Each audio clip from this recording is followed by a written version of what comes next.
Assalamualaikum warahmatullahi wabarakatuh. Alhamdulillah hamdan katsiran tayyiban mubarakan fi mubarakan alaihi kama yuhibbu rabbuna wa yarda. Asyhadu an la ilaha illallah wahdahu la syarika lah wa asyhadu anna Muhammadan abduhu wa rasuluh sallallahu alaihi wa ala alihi wa ashabihi wa man tabi'ahum bi ihsan wa sallim tasliman mazida amma ba'd. Alhamdulillah ikhwan fillah wa khatifillah kaum muslimin dan muslimat jamaah pengajian pada subuh yang dimuliakan Allah Subhanahu wa taala wa rahimanallahu iyyakum. Semoga Allah Subhanahu wa taala senantiasa merahmati kita semua. Sebagaimana biasa kita akan lanjutkan urusan kita dari kitab Bulughul Maram yang mana kita sudah sampai ke hadis yang ke-312. Berkata Imam Al-Hafidh Ibn Hajar Al-Asqalani Asy-Syafi'i rahimahullah, wa an Jabirin radhiyallahu anhu qala qala Rasulullah sallallahu alaihi wasallam, man khafa an la yaquma min akhiril laili falyutir awwalahu wa man tami'a an yaquma akhirahu falyutir akhiral laili fa inna salata akhiril laili masyhudatun wa dzalika afdal. Rawahu Muslim.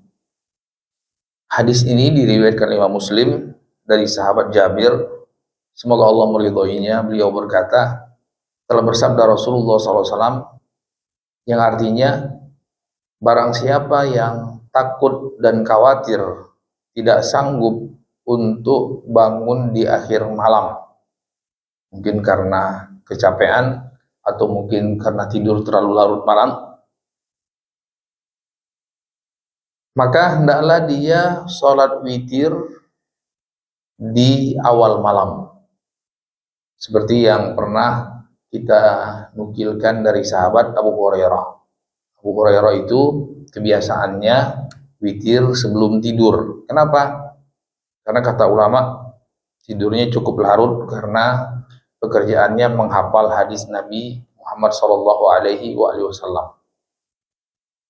Waman tomi'ah an yakuma akhirahu, dan barang siapa yang merasa yakin dan sanggup untuk bangun di akhir malam, maka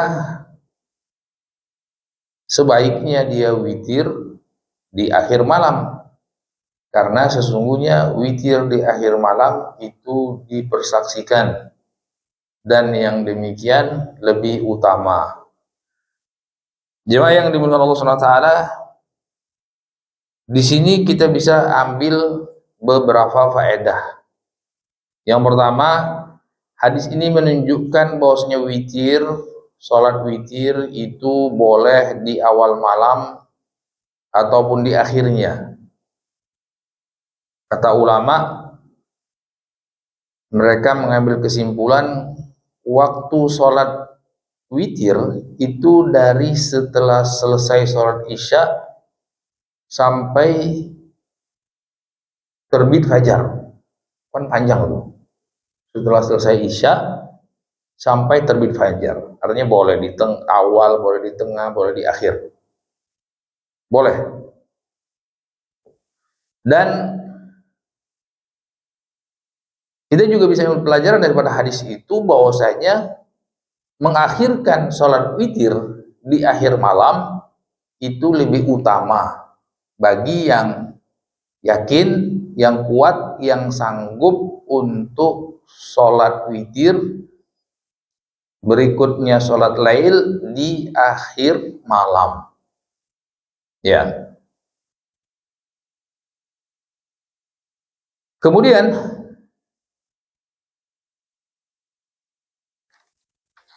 yang berikutnya, di hadis ini pula kita bisa ambil pelajaran, siapa yang khawatir tidak sanggup untuk bangun malam di akhir malam, barang siapa yang tidak sanggup untuk sholat tahajud atau sholat witir di akhir malam, maka hendaklah dia witir sebelum tidur. Ya, jangan sampai tidak gitu. Kalau nggak sanggup, udah witir aja sebelum tidur. Sebelum tidur, kita witir. Tapi kalau kita yakin bisa bangun sebelum subuh, itu lebih bagus. Sebagaimana tadi kita sebutkan hadis Abu Hurairah, bahwasanya beliau berkata, "Awsani khalili Rasulullah SAW bitalas." Rasulullah SAW mewasiatkan kepadaku 3 hal, tidak akan aku tinggalkan sampai aku meninggal dunia. Di antaranya, wa an utira qabla an anam. Aku sholat witir sebelum aku tidur. Ya, itu diantara wasiat Rasulullah SAW kepada sahabat yang mulia Abu Hurairah radhiyallahu taala anhu. Ya. Kemudian hadis yang berikutnya, wa an Ibnu Umar radhiyallahu taala anhuma, dari sahabat yang mulia Abdullah bin Umar, dari Rasulullah sallallahu alaihi wasallam, beliau berkata, "Idza tala'al fajru faqad dhahaba waqtu kulli salatil laili wal witri fa'autiru qabla tulu'il fajri." Rawahu At-Tirmidzi. Hadis ini diriwayatkan Imam Tirmidzi dari sahabat yang mulia Abdullah bin Umar, semoga Allah meridhoinya. Ya, tentu saja dengan sanad ataupun jalan perawinya, tapi ini diringkas langsung kepada sahabat. Dari Rasulullah sallallahu alaihi wasallam, bahwasanya baginda Rasulullah SAW bersabda, "Idza tala'al fajru," apabila sudah terbit fajar, apabila sudah terlanjur terbit fajar, maka telah lewatlah waktu sholat malam ataupun waktu sholat witir. Ya, waktu sholat malam ataupun sholat witir. Maka seyogianya, kata Nabi, fa'autiru qabla tulu'il fajri. Sebisa mungkin seorang muslim untuk witir sebelum terbit fajar, sebelum masuk waktu subuh, karena itu waktunya. Ya, kecuali mungkin barangkali karena tertidur bukan menyengaja, maka keumuman hadis mengatakan man nama an sholatin, ya, wa waqtuha hina dzakaraha, man nasi an sholatin aw nama anha wa waqtuha hina dzakaraha. Barang siapa yang tertidur dari suatu sholat atau terlupakan, maka kerjakanlah ketika dia teringat. Ya, jadi barangkali kita punya kebiasaan sholat witir di akhir malam, mungkin karena terlalu capek atau terlalu letih, sehingga bangun-bangun sudah azan. Masih boleh tidak untuk sholat witir? Jawabannya boleh, kalau kita punya kebiasaan seperti itu. Ini bukan menyengaja.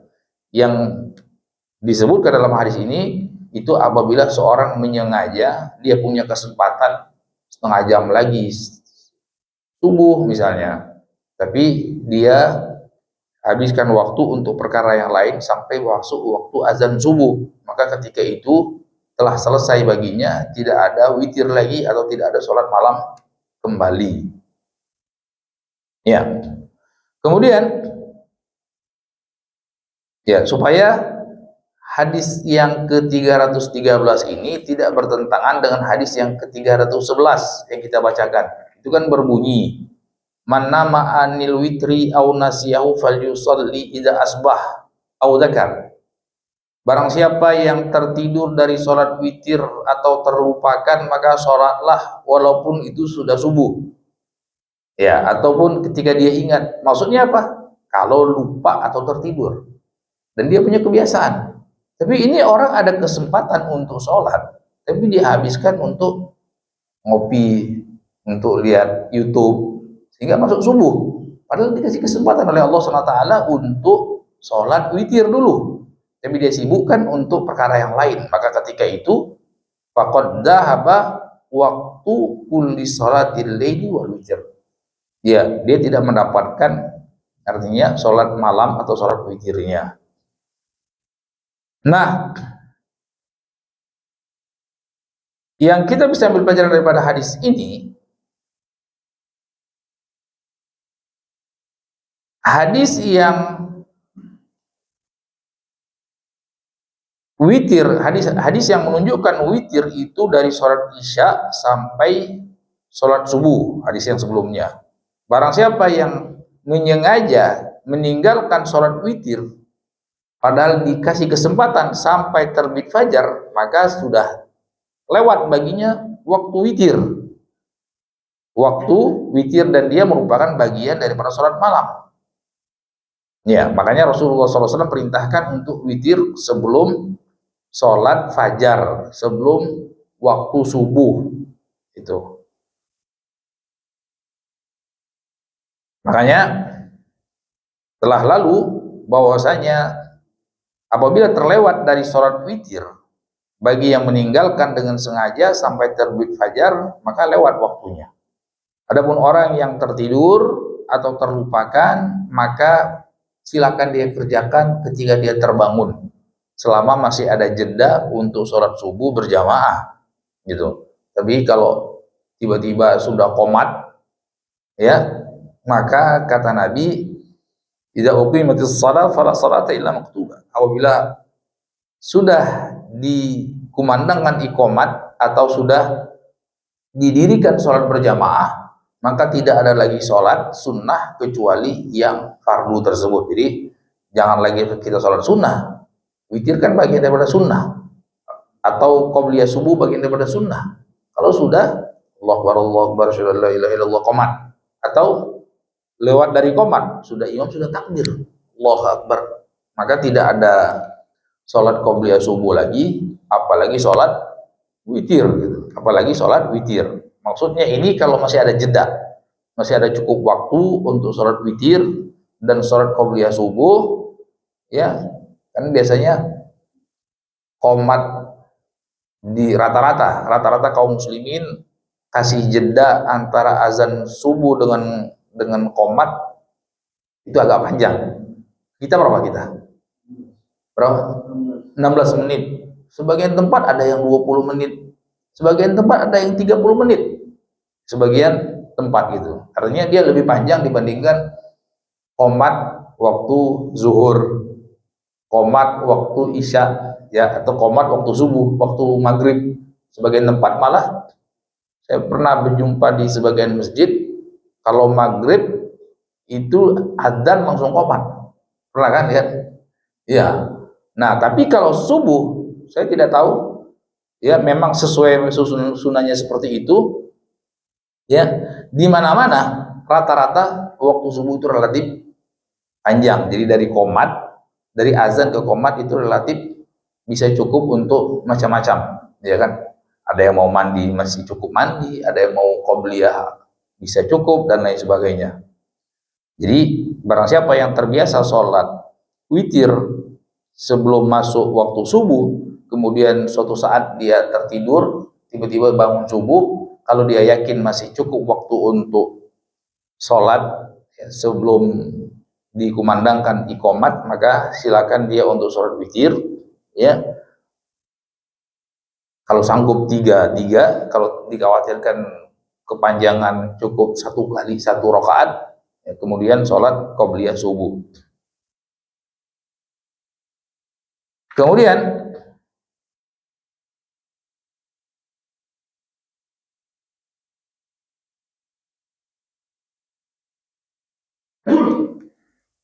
ada hadis yang menyebutkan Nabi kan kebiasaan Rasulullah SAW itu sholat 11 rakaat atau 13 rakaat. Jadi dalam riwayat yang banyak, Nabi itu sholat tahajud atau sholat malam, kalau tidak 11, Nabi itu sholat 13, baik di bulan Ramadan atau di luar bulan Ramadan.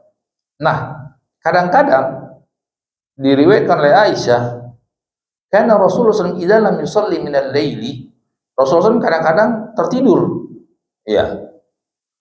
Tertidur, ya, normal kan, Rasulullah manusia juga. Tertidur sehingga bangun-bangun sudah masuk waktu subuh. Ya, sudah azan subuh. Maka Rasulullah SAW kebiasaannya sholat pas waktu duhanya itu 12. Ya, karena kalau sholat memaksakan diri sholat 12 setelah adzan berbunyi, ya kemungkinan lewat berjamaahnya, ya kan? Makanya Rasulullah SAW itu ketika waktu duhanya itu dikodok menjadi 12 rakaat, dua, ya, menjadi genap seperti itu. Kemudian hadis yang ke-314, Anna Aisyah radhiyallahu taala anha qalat kana Rasulullah sallallahu alaihi wasallam yusalli duha arba'an wa yazidu masyaallah. Jadi tadi pembahasan tentang salat lail, salat tahajud berikut salat witir itu sudah kita selesaikan. Sekarang kita masuk salat sunnah yang lain, yaitu salat duha. Di sini disebutkan oleh Aisyah radhiyallahu taala anha. Kenapa banyak periwayatan dari Aisyah? Ya karena salat sunnah itu Nabi anjurkan di rumah, dan orang rumah pasti lebih tahu. Aisyah orang rumahnya istri Rasulullah SAW. Ya, berbeda dengan hadis-hadis yang berkaitan dengan sholat berjamaah. Sahabat-sahabat yang hadir di masjid Nabi tentu lebih tahu daripada istri Rasulullah SAW. Aktivitas Rasulullah SAW yang di luar rumah, para sahabat yang laki-laki tentu lebih tahu daripada keluarganya. Seperti misalnya Rasulullah SAW itu pernah suatu saat kencing sambil berdiri. Pernah diriwayatkan oleh sahabat Hudzaifah. Dan Aisyah tidak terima itu. Ya, karena Aisyah lihat Rasulullah SAW itu kencing sambil duduk di rumah. Tapi dalam kondisi tertentu, ya, karena satu dan lain hal Rasulullah pernah kencing sambil berdiri. Ya, kata Aisyah, barang siapa yang mengatakan Rasulullah SAW kencing sambil berdiri itu pasti salah paham. Padahal kata Hudzaifah, aku lihat dengan mata kepala sendiri Rasulullah SAW menjauh dan aku lihat, terlihat olehku, bukan sengaja pengen dilihat gitu kan, terlihat olehku Rasulullah kencing sambil berdiri. Ya, Rasulullah SAW kencing sambil berdiri. Nah, di sini kata ulama, aktivitas-aktivitas yang dilakukan oleh Rasulullah SAW itu ada yang di dalam rumah, ada yang di luar rumah. Nah, kalau yang di dalam rumah, kecenderungan istri Rasul itu lebih paham. Makanya banyak sekali riwayat dari istri-istri Rasulullah SAW, kalau sholat sunnah, karena itu lumrahnya dilakukan di rumah, maka banyak sekali periwayatan dari istri Rasulullah SAW. Nabi Muhammad SAW bersabda, ya, afdalu salatul mar'i fi baitihi ilal maktubah. Sebaik-baik sholat seorang hamba itu di rumahnya kecuali sholat fardu. Ya, kecuali sholat fardu. Berarti kalau sholat witir sunnah bukan? Sunnah. Seyogianya di rumahnya, walaupun boleh di masjid, ya kan? Gitu. Sholat duha sunnah. Seyogianya di rumahnya. Ya, kecuali tadi kata Nabi yang fardu. Nah, di sini Aisyah meriwayatkan, beliau berkata, karena Rasulullah SAW yusalli duha arba'an wa yazidu masyaallah, rawah Muslim. Bahwasanya Rasulullah SAW itu punya kebiasaan sholat duha 4. Ya, 4, 2, 2. Wa yazidu masyaallah. Tapi kadang-kadang lebih daripada itu. Ya, artinya Rasulullah tambah sekehendak Allah. Sekehendak Allah itu kan gak ada batasannya. Bisa 2, 2, 2 jadi 6. Bisa 2, 2, 2, 2 jadi 8. Bisa 2, 2, 2, 2 jadi 10. Dan seterusnya. Wazidu masya Allah. Artinya kemudian kadang-kadang beliau menambahkan sekehendak Allah. Ya, kadang-kadang jadi 8, kadang-kadang jadi 10, kadang-kadang jadi 12 dan seterusnya. Intinya 2, 2 gitu. Walahu anha anna suilat hal kana Rasulullah yusalli duha qalla illa an yaji'a min maghibihi. Iya. Kemudian apakah Rasulullah SAW merutinkan sholat duhanya? Ada keterangan. Aku tidak lihat, kecuali seringkali kalau datang dari luar. Ya. Ada keterangan yang lain, nomor hadis 316, Aisyah berkata, "Maraitu Rasulullah sallallahu qad subhatad duha wa inni la usabbihha." Jadi ada 3 riwayat yang terkesan kontradiksi. Hadis yang ketiga menunjukkan aku tidak melihat Rasulullah SAW sholat duha terus menerus dan aku merutinkannya. Adapun aku merutinkannya karena Rasulullah SAW seringkali menganjurkan sahabat untuk sholat duha. Sholat duha itu termasuk hadis yang mutawatir. Banyak sekali periwayatan hadis tentang sholat duha. Makanya tadi kan sudah kita sebutkan, sepertinya ada lagi tuh, bahwa keterangan dari Abu Hurairah radhiyallahu taala anhu, ya, Rasulullah SAW berwasiat kepada 3 perkara yang tidak akan aku tinggalkan sampai aku meninggal. Ya, witir sebelum tidur, 2 rakaat sholat duha, puasa 3 hari minimal setiap bulan. Nah ini, masa iya Rasulullah SAW berwasiat kepada Abu Hurairah dan Abu Hurairah tidak tinggalkan sampai beliau meninggal, kemudian itu tidak dikatakan sunnah? Tidak benar. Masa Rasulullah mengajarkan hal yang salah? Ya, demikian juga di sini dipahami oleh Aisyah. Walaupun aku tidak seringkali melihat Rasulullah sholat duha, tapi aku sholat duha terus menerus. Iya kan? Artinya apa? Aisyah juga paham sebagaimana pahamnya Abu Hurairah bahwasanya merutinkan sholat duha itu perkara yang sunnah dan dicintai oleh Allah Subhanahu wa taala. Yang kita bisa berpelajaran daripada 3 hadis tersebut. Hadis ini berkaitan tentang sholat duha. Ya. Dan ulama sepakat sholat duha itu hukumnya sunnah. Sebagaimana tadi kita sebutkan hadis di Bukhari Muslim, Abu Hurairah, Rasulullah SAW berwasiat kepadaku 3 hal, berpuasa 3 bulan, 3 hari dalam setiap bulan. Ya, kata ulama ini sholat apa namanya, puasa ayyamul bid 13, 14, 15 Hijriah, puasa tengah bulan. Ya, puasa tengah bulan itu yang paling utama. Tapi kata ulama boleh di awal, boleh di tengah, boleh di akhir. Ya, yang penting 3. Yang penting 3. Hadis ini kan mengatakan 3. Tidak ada keterangan di hadis ini 13, 14, 15. Tapi ada hadis yang lain mengatakan 13, 14, 15. Itu paling utama. Ya, paling utama. Tapi ada juga hadis yang lain menunjukkan wala yubali fi awali wa akhirih. Ada hadis yang lain mengatakan Rasulullah SAW itu puasa 3 hari setiap bulan, kadang-kadang di awal, ya, kadang-kadang di tengah, kadang-kadang di akhir. Walaupun ada anjuran secara spesifik yang lebih utama di tengah, 13, 14, 15. Yang penting apa? Dalam sebulan 3 hari. Paham ya? Ini. Kemudian Nabi juga berpesan untuk aku sholat duha 2 rakaat. Ya, setiap hari. Nah, di dalam hadis Aisyah tadi, yang pertama 314, bahwasanya keseringan Nabi sholat duha itu 4 rakaat. Keseringannya. Walaupun kadang-kadang Aisyah berkata, kadang-kadang ditambah oleh Nabi. Nah, masalahnya hadis yang berikutnya seolah-olah kontradiksi. Kata Aisyah, aku tidak lihat Nabi sholat duha kecuali kalau datang dari luar, mungkin safar dan sebagainya. Ya. Kemudian hadis yang berikutnya lebih kontradiksi lagi. Aku tidak pernah melihat Nabi sholat duha, ya, walaupun aku sendiri merutinkan sholat duha. Ya. Nah, dari sinilah ada 3 hadis ini, sehingga apa? Ulama pun berbeda paham. Berbeda paham, kalau begitu sebenarnya apa hukumnya sholat duha? Ya kan? Hadis yang pertama tadi, hadis ini semuanya Aisyah.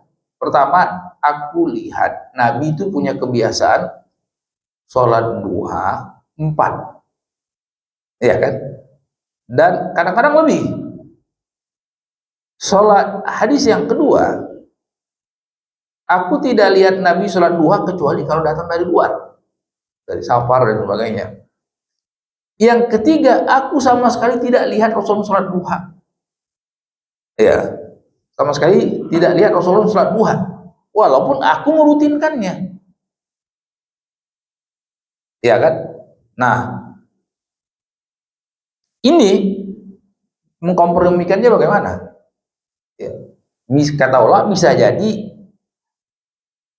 awal-awal kan awal-awal hal tersebut tidak dirutinkan oleh Rasulullah SAW.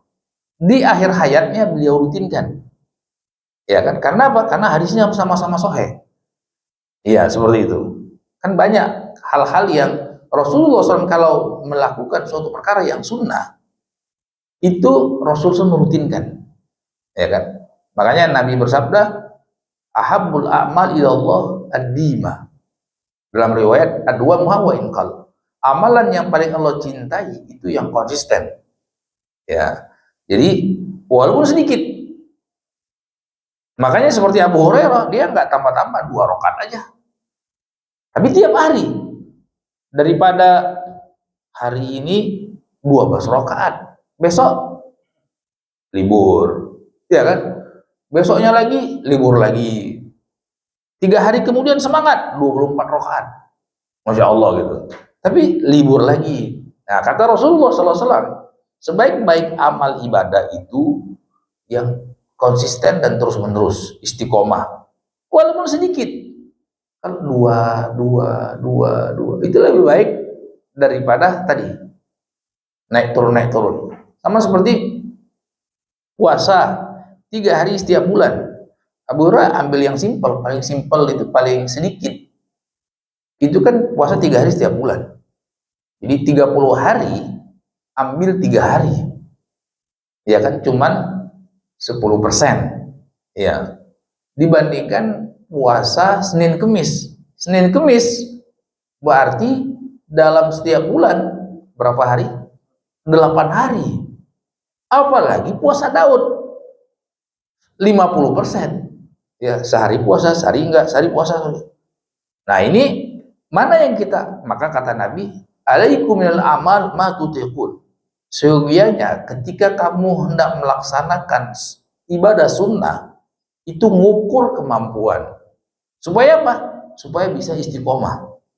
Ya, kalau sekiranya mampunya kayak seperti Abu Hurairah, dia ngukur dirinya 2, ya udah deh, setiap hari 2, lebih simpel. Ngukur dia, sholat tahajud, sholat witir, ya, ada awal malam, tengah, akhir. Kira-kira yang paling gampang awal, ya udah awal.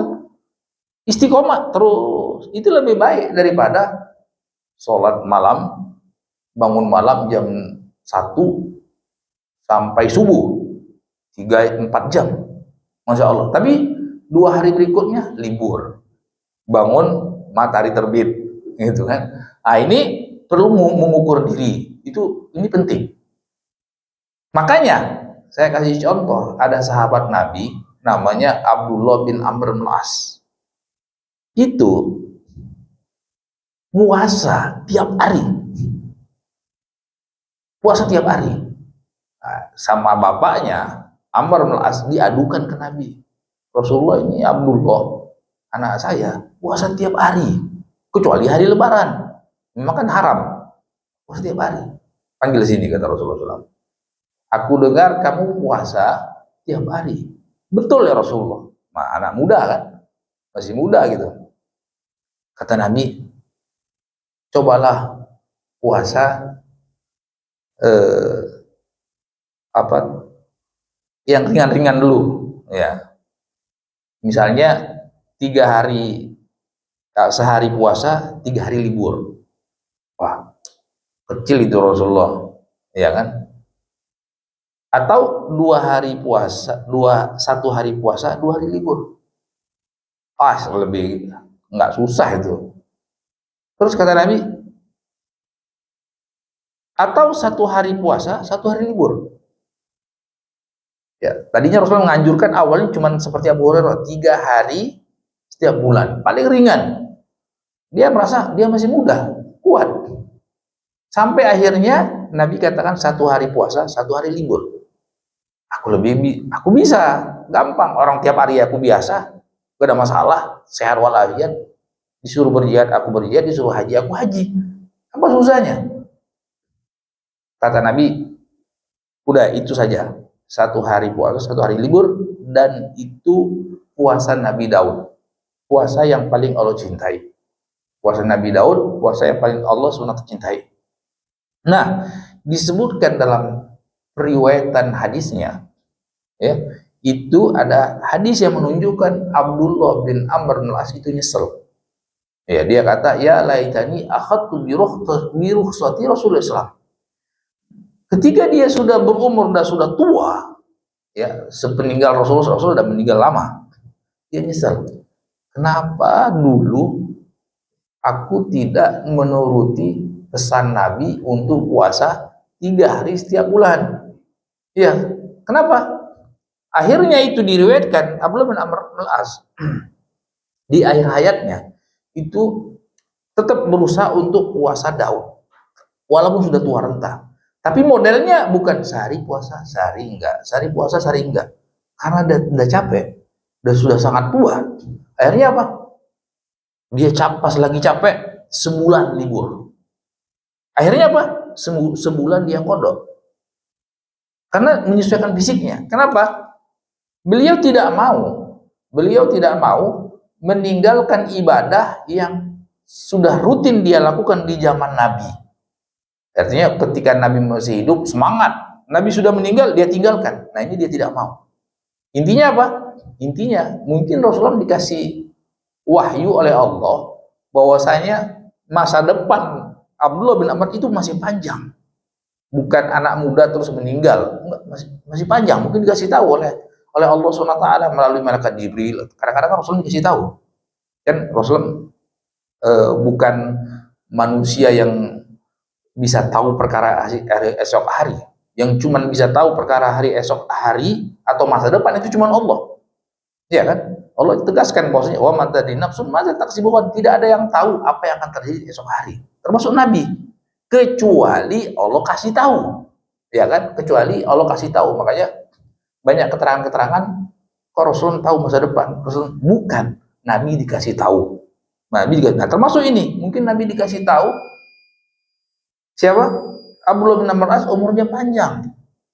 Umurnya panjang, nanti akan capek.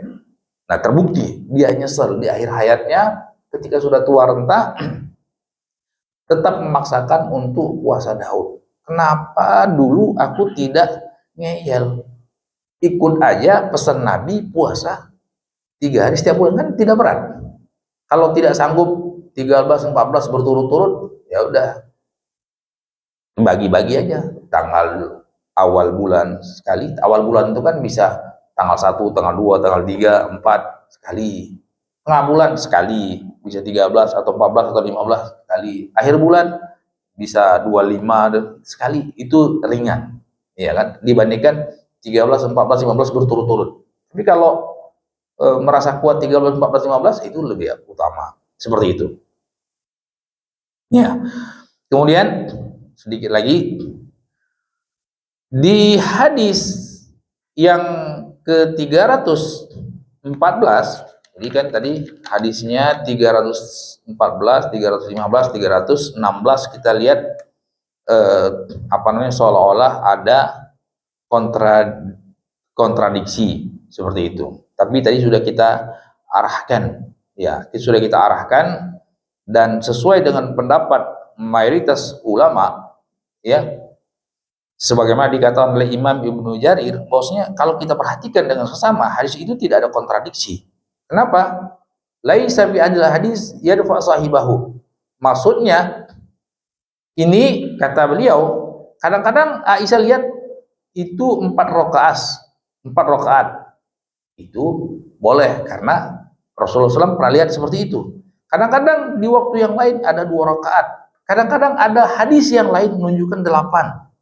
Ya, masing-masing sahabat itu melihat apa yang dia lihat, ya kan? Yang namanya sholat duha itu kan tidak harus 4, tidak harus 2, tidak harus 6, tidak harus 8, tidak harus 12, ya kan? Makanya ada hadis yang mengatakan wa yazidu masyaallah, kadang 2, kadang 4, kadang 6 dan seterusnya, ya, sesuai dengan kemampuan. Ya, jadi pendapat jumhur atau mayoritas ulama dari zaman dulu sampai zaman sekarang, ya mutlak saja. Karena hadisnya sifatnya umum. Ya, hadisnya sifat umum seperti apa yang dipahami oleh mayoritas ulama. Seperti itu. Dan keterangan dari Aisyah, aku merutinkan sholat duha di zaman Nabi SAW maupun setelahnya, kata Aisyah. Demikian juga Abu Hurairah dan sahabat-sahabat yang lain. Ya, mayoritas sahabat, mayoritas ulama mengatakan sholat duha itu disunahkan untuk terus menerus, seperti itu. Ya, mungkin apa namanya, kita cukup sampai sini. Ya, barangkali ada pertanyaan. Tafadhol. Iya, Pak. Apabila kita sholat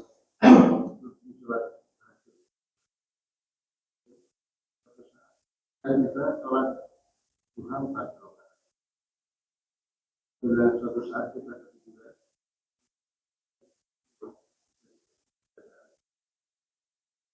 ya, ya. Apakah untuk mengganti 12 itu dengan sholat duha itu berbeda-beda atau bisa diberikan 30 tiapnya? 4 itu rakaat itu ada 2 ya. Kemudian yang 4 itu yang ini apakah bisa di double niatnya sendiri-sendiri? Iya. Iya. Nah, kebiasaan kita sholat duha seberapa, kebiasaan kita sholat malam seperti apa, gitu.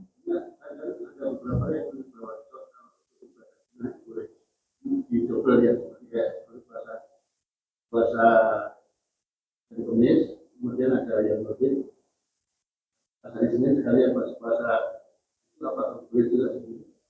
beda konsep, beda konsep. Puasa Senin Kemis itu yang penting Senin dan Kemis, ya kan? Yang penting ada harinya. Kan kita tidak bisa menggeser. Senin ya Senin, Kemis ya Kemis gitu. Nah pas ketemu Senin Ayamul Bid dan kita terbiasa untuk puasa dua-duanya, biasa puasa Senin Kemis, bisa juga puasa 13. Nah itu bisa digabungkan. Ya kalau itu bisa digabungkan, karena mau gimana lagi. Nah, sama seperti kata ulama, kalau sholat seperti apa contohnya? Sholat tahiyatul masjid. Sholat tahiyatul masjid itu intinya kita sholat sebelum duduk. Kita sholat sebelum duduk. Kalau pas kita datang, jamaah sudah sholat berjamaah. Kita sholat apa? Gabung kan? Gabung sholat. Nah nanti kalau setelah selesai sholat, apa kita sholat tahiyatul masjid lagi? Tidak perlu. Kenapa? Karena kita sudah sholat. Mau itu sholat wajib maupun itu sholat sunnah. Intinya apa? Jangan duduk sebelum sholat. Ya. Maka dari situ kata ulama, ketika kita masuk waktu duha, ya kan? Kita sholat duha, itu sudah menggugurkan tahiyatul masjid enggak? Sudah. Kenapa? Karena kita sudah sholat tadi. Jadi intinya, ya kecuali kalau kita sudah sholat duha di rumah, ya kan? Nah, datang kita ke masjid jam 9, tadi sudah sholat duha. Atau datang kita ke masjid jam 10 misalnya, itu sudah sholat duha di rumah. Maka ketika itu mungkin bisa niat khusus tahiyatul masjid gitu. Jadi ada kalanya, intinya apa? Intinya ketika kita sholat fardu, sholat duhur, karena tadi sudah berjamaah, ya itulah sholat fardu itu sholat duhur, itulah teranggap tahiyatul masjid. Paham ya? Ya. Ada lagi? Ya.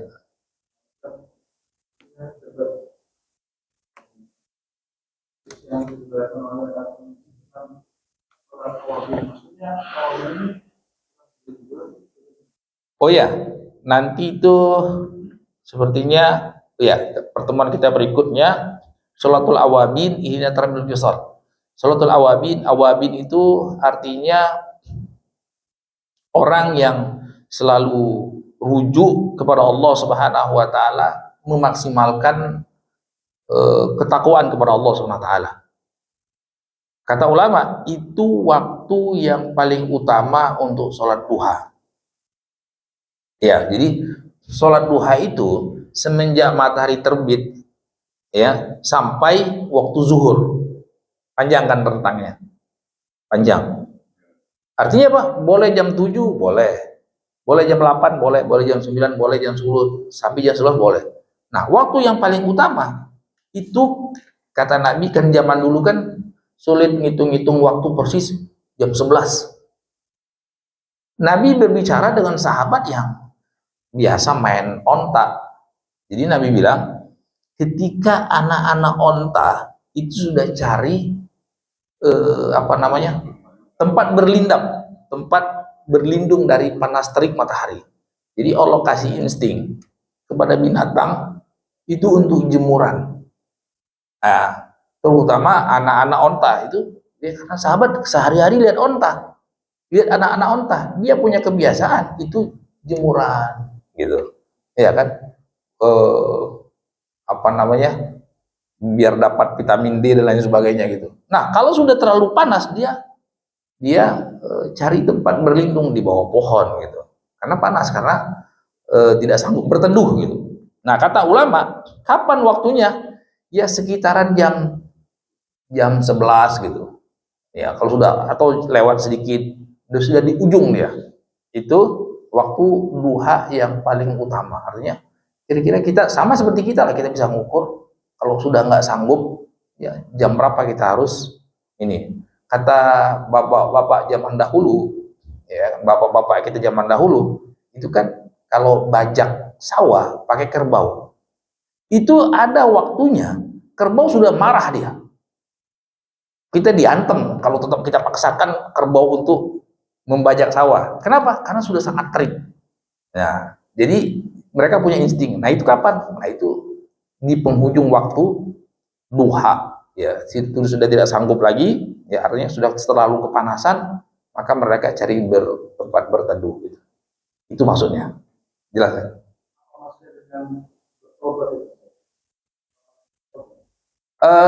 Awabin itu ketakwaan secara umum. Asal katanya itu yang rujuk dan kembali kepada Allah. Rujuk dan kembali kepada Allah SWT, kalau itu bisa dengan melaksanakan ketaatan, bisa meninggalkan kemaksiatan. Itu jadi semacam simbol gitu loh. Artinya di waktu-waktu orang sangat sibuk, tapi dia masih menyempatkan untuk sholat dan beribadah kepada Allah. Nah, itu loh. Artinya di waktu, kan biasanya kan jam 11 itu kan jam yang orang betul-betul aktif gitu loh dengan pekerjaannya, tapi dia masih ingat Allah SWT. Itu cuma simbol gitu. Seperti itu. Jelas ya? Ya, ya. Bukan sholat tobat. Kalau sholat tobat ada spesial, ada khusus. Walaupun ada perdebatan di antara ulama apakah hadisnya sahih atau tidak sahih itu. Dan yang mengatakan sahih ataupun hasan itu apabila seorang habis melakukan suatu dosa tertentu, kemudian dia melaksanakan itu 2 rakaat. Ini berbeda, ini maksudnya sholat duha di waktu yang paling utama, yaitu di akhir waktu duha. Sama seperti sholat malam, itu yang paling utama di akhir waktu malam. Jelas? Ya. Maksudnya? Cambuk gitu. Enggak, namanya sholat sunnah, ibadah sunnah itu kan apabila dilakukan berpahala, apabila ditinggalkan tidak apa-apa, cuman tidak layak gitu kan. Maksudnya tidak layak bagaimana? Itu kan pahalanya besar sekali. Kenapa kita sia-siakan? Waktu yang paling dicintai Allah itu waktu di akhir malam, ya kan? Untuk kita berkeluh kesah, bermunajat kepada Allah Subhanahu wa taala. Itu waktu pilihan Allah Subhanahu wa taala. Kemudian kita sia-siakan. Nah, ini sayang maksudnya. Ya kan, sangat tidak layak gitu kan. Nah, makanya kalau yang wajib ya 5. Ada sahabat bertanya kepada Rasulullah SAW baru masuk Islam, ya Rasulullah, hal alayya ghairuha? Apa yang Allah wajibkan atasku? Kata Nabi, salat 5 waktu sehari semalam, ya. Subuh, zuhur, asar, maghrib, isya. Apakah ada yang lain yang aku lakukan, yang harus aku lakukan? Enggak, kecuali yang sunnah. Illa an tatawwa, artinya kecuali kamu ada ingin melakukan hal-hal yang sunnah yang lainnya, tapi bukan wajib, bukan harus, dan bukan kewajiban, seperti itu. Jelas ya? Ya. Ya.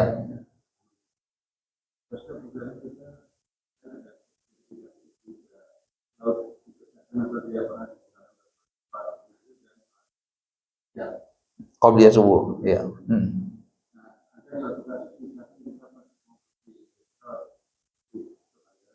Iya, iya. Iya.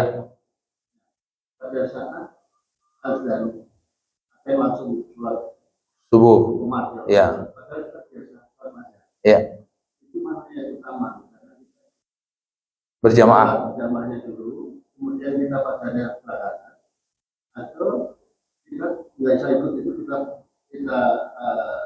sholat belajar dulu, baru nanti ikut yang belum berikutnya. Sebagusnya ikut berjamaah dulu. Iya. Karena ada Nabi bersabda, "Idza uqimatis shalah fala salatil maktubah." Jadi apabila dikumandangkan sholat berjamaah, udah Allah Akbar, maka tidak ada sholat kecuali yang fardu. Ikut berjamaah nanti kalau pas kita kodok nanti setelah selesai gitu. Biasanya kan jamaah di bandara itu pengen buru-buru gitu, ya kan? Dan itu kadang-kadang itu banyak kesalahan kaum muslimin. Selama masih bisa untuk sholat berdiri, itu sholat berdiri, ya kan? Jangan langsung main duduk gitu, ya kan? Banyak itu saya lihat langsung main duduk, padahal masih ada kesempatan sholat duduknya, bukan pula di pesawat. Pesawat kan kadang-kadang pramugari sewot gitu, kita sholat, walaupun kadang-kadang saya beberapa kali kejadian itu ada pramugari yang baik hati gitu, saya mau sholat saya berdiri, bisa nggak? Oh silakan. Dia kasih tempat ini, bukan sholat berdiri, di belakang. Ya, ngomong dulu baik-baik. Ya, saya bahkan pernah saya pakai Singapore Airlines gitu. Saya pikir, ini orang kafir, pasti nggak dikasih. Oh malah baik dia. Ya, saya pernah naik pula Royal Brunei. Saya pikir ini Muslim. Dia kan, pasti, sewot dia. Kursi aja. Artinya gitu, ya kalau daripada kita ribut, disuruh turun nanti di Natuna, mending ya udah deh, akhirnya sholat di kursi gitu. Artinya kalau bisa kita nego baik-baik. Nah, kalau kita kan nggak, kalau pesawat domestik kan gampang aja ngomongnya, enak. Ya, seperti misalnya saya pernah ke Jakarta ke Jayapura. Itu kan 6 jam itu non-stop, 6 jam, pasti sampai sana sudah siang, ya berangkat jam 2, sampai sana sudah jam 8. Terus bagaimana kita menghadap ke timur? Nah izinlah sama pramugari ngomong baik-baik, ya udah Pak, di sini Pak, supaya kita bisa menghadap ke barat gitu, ya pas masuk waktu subuh. Artinya sebisa mungkin untuk sholat sambil berdiri kalau sanggup. Nabi kan pesankan seperti itu. Kalau masih bisa dinego, ya kan, alhamdulillah. Kalau nggak bisa, ya udah deh, ya kita ikut aturan si pemilik pesawat gitu, ya. Kalau nggak ya turun aja lah Pak, katanya. Seperti itu. Ada lagi saya pernah lihat, ya, padahal tadi urusan azan, sholatnya di mana? Sholat sambil duduk di ruang tunggu gitu. Duduk di ruang tunggu gitu. Nah ini lebih sadis lagi gitu. Di pesawat aja kalau kita bisa nego kita berdiri, apalagi ini cuma di ruang tunggu gitu. Nah ini yang perlu digarisbawahi. Jadi ada syarat-syarat dan ada rukun-rukun sholat yang sebisa mungkin kita lakukan selama kita sanggup. Misalnya menghadap kiblat. Selama kita sanggup, apalagi itu sholat fardu sifatnya, menghadap kiblat, kita menghadap kiblat. Selama kita sanggup untuk berdiri, kita berdiri. Kecuali sudah tidak sanggup, seperti itu. Ya.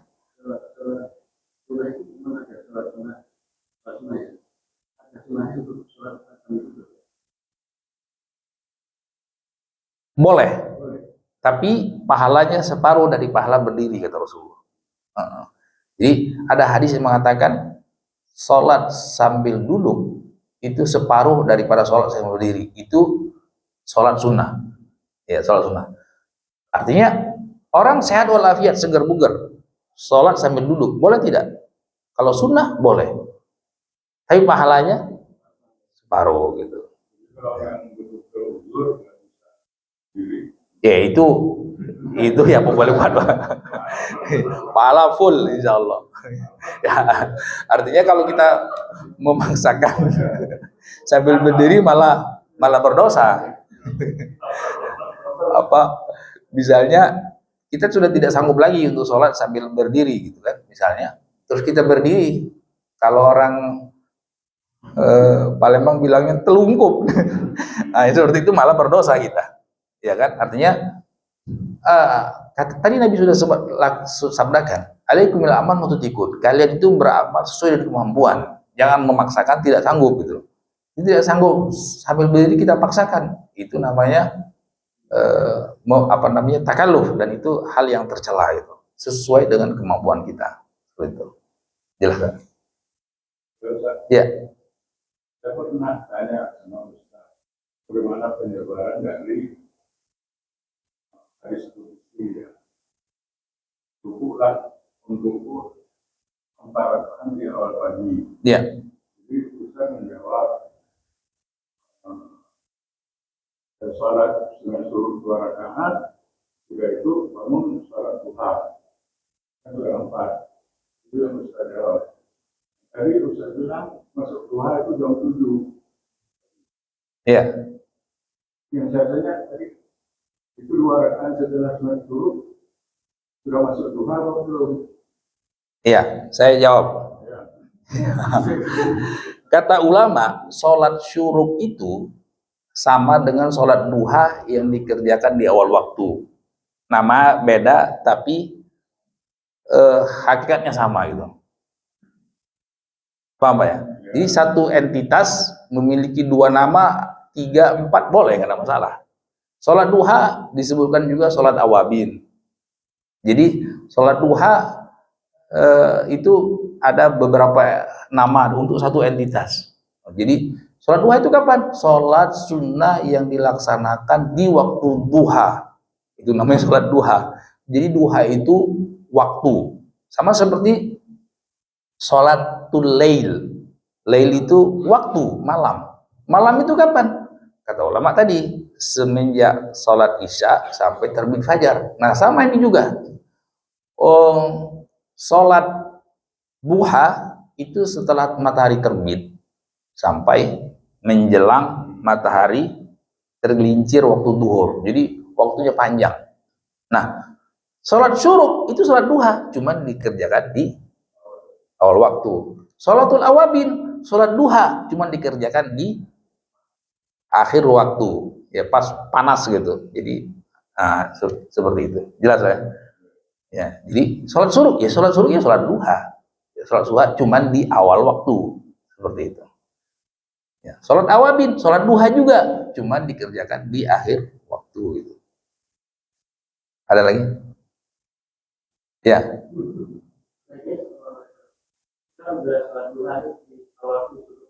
Ya. Boleh.